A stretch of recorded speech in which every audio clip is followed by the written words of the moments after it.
Ce garçon était revenu chez lui après 10 ans, le père ne voulait pas le recevoir, mais comme c'était son fils, il l'a accepté, à condition qu'il s'occupe d'une petite fille. Aujourd'hui, Nagomu a dormi paisiblement et n'a pu s'empêcher de rêver de son grand-père. Lorsqu'il s'est réveillé, il a réalisé qu'aujourd'hui était un jour important pour la famille, un jour comme aujourd'hui où son grand-père était parti dans l'au-delà. Un moine était arrivé pour faire des prières, Nagomu pensait qu'il manquait quelqu'un dans cette réunion. C'était la grand-mère, elle était arrivée en retard. Son fils lui a reproché d'être en retard et qu'elle devrait passer plus de temps avec eux, car elle ne venait leur rendre visite qu'une fois par an. Elle avait apporté de nombreux cadeaux avec elle, de ses nombreux voyages. Le soir, la grand-mère dégustait l'un des manus que son fils avait préparés. Elle affirme que le niveau de la boutique conserve le goût original des ancêtres. La mère de Nagomu lui dit de se préparer pour demain, que sa grand-mère lui apprendra à faire des manus. Aujourd'hui, la grand-mère l'a battu parce qu'il était inutile, même pour des choses simples. Nagomu se souvient que depuis qu'il est petit, sa grand-mère avait toujours un bâton. La petite Itsuka s'inquiète pour Nagomu. Le lendemain, la grand-mère leur a demandé de l'accompagner au sanctuaire, ils sont allés demander de la chance aux dieux. Le message que la grand-mère a écrit aux dieux était qu'elle devait vivre une vie longue et prospère. Nagomu lui demande pourquoi elle n'avait pas écrit que l'entreprise familiale allait prospérer. La grand-mère en colère dit qu'elle a de nombreux endroits à visiter, et qu'elle voulait apprendre à son petit-fils à devenir un artisan manus. Le festival de l'école est arrivé, les amis d'Itsuka demandent si ses parents viennent cette année, elle répond non. De retour chez elle, elle se souvient que son père n'était jamais présent pour elle dans aucune activité, ce qui la rendait triste. En arrivant chez elle, sa famille d'accueil lui annonce que cette année ils participeront aux activités avec elle. Itsuka est un peu triste car elle aurait aimé que son père soit avec elle. Tous les enfants sont heureux de la fête du sport, sauf Itsuka. La première activité était une compétition de course, elle ne voulait pas faire d'efforts car sa famille n'était pas avec elle, grande fut sa surprise quand elle vit Nagomu soutenir sa victoire. Elle a commencé à se sentir aimée et a fait tout son possible pour gagner. L'événement principal du festival des sports était arrivé, le père de Nagomu allait y participer, mais la douleur dans son dos ne le laissait pas faire. Nagomu n'avait donc pas d'autre choix que de participer. Plus tard, ils ont remporté le concours, bien qu'Itsuka ait été réticente à accepter la vérité, elle était heureuse au fond d'elle-même. Mais tout n'est pas rose, ce jour-là, la mère d'Itsuka est apparue. Toute la famille est très inquiète de la situation, en raison de l'incertitude du départ d'Itsuka. Le lendemain, la mère rencontre toute la famille qui s'est occupée de la jeune fille, elle leur dit carrément qu'elle veut emmener sa fille. Elle dit qu'elle avait une vie tranquille en France, mais qu'elle ne pouvait pas être heureuse sans sa fille, qu'elle avait essayé de contacter son ex-mari, mais qu'elle ne le trouvait pas. Son ex-mari était toujours en voyage parce qu'il était chanteur et elle n'a jamais pu le retrouver, alors elle a engagé une agence pour retrouver sa fille et maintenant elle est ici. La mère dit au revoir, elle dit qu'elle viendra demain pour prendre sa fille. Nagomu, curieux d'en savoir plus, décide de la suivre. Il lui demande comment était son ex-mari, il pensait que d'une certaine manière il pourrait le connaître. Elle explique qu'il était un homme gentil et charismatique, qu'ils ont fini par se marier, mais que ce n'était pas que du bonheur, car elle devait se rendre en France pour son travail.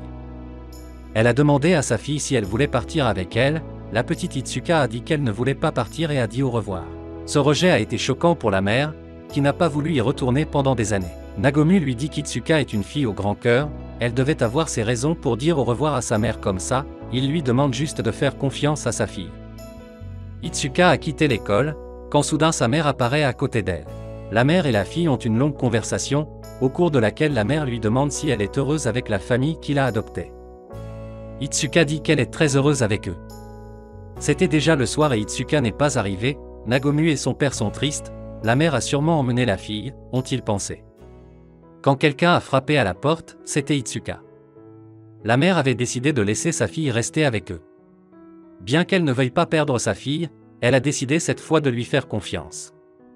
Aujourd'hui, une nouvelle fille arrive à la confiserie, elle s'appelle Kisha.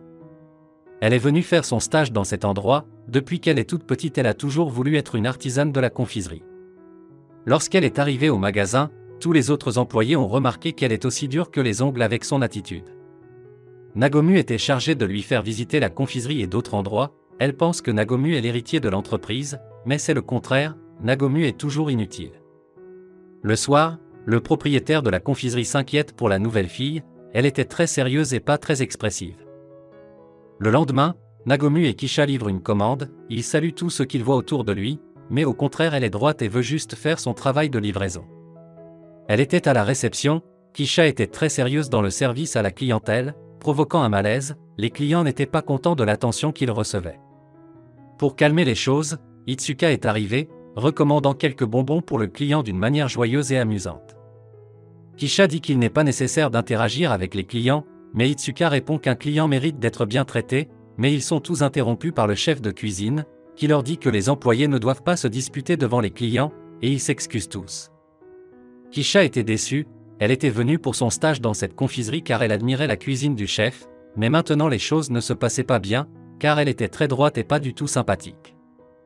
Le chef de cuisine lui dit qu'elle a toujours été une personne parfaite, quelqu'un qui n'aimait pas montrer ses erreurs, il lui demande de se calmer, personne n'est parfait. Elle dit qu'elle fera de son mieux pour changer son comportement et que, le jour venu, elle s'attend à être félicitée. Aujourd'hui, les employés de la confiserie étaient venus apprendre aux enfants d'une école à fabriquer des manius. Le père était en colère contre son fils pour avoir accepté la proposition, mais puisqu'ils sont ici, ils feront de leur mieux. Les enfants se lavent les mains et sont prêts à apprendre. L'enseignant des manus commence à expliquer comment les préparer et les détails de leur fabrication. Pendant les cours, une mère se moque de sa fille qui ne sait pas faire les manus. Cette fille est devenue triste car sa mère se moquait toujours d'elle parce qu'elle ne faisait pas bien les choses. Aujourd'hui elle n'en pouvait plus et a dit la vérité à sa mère.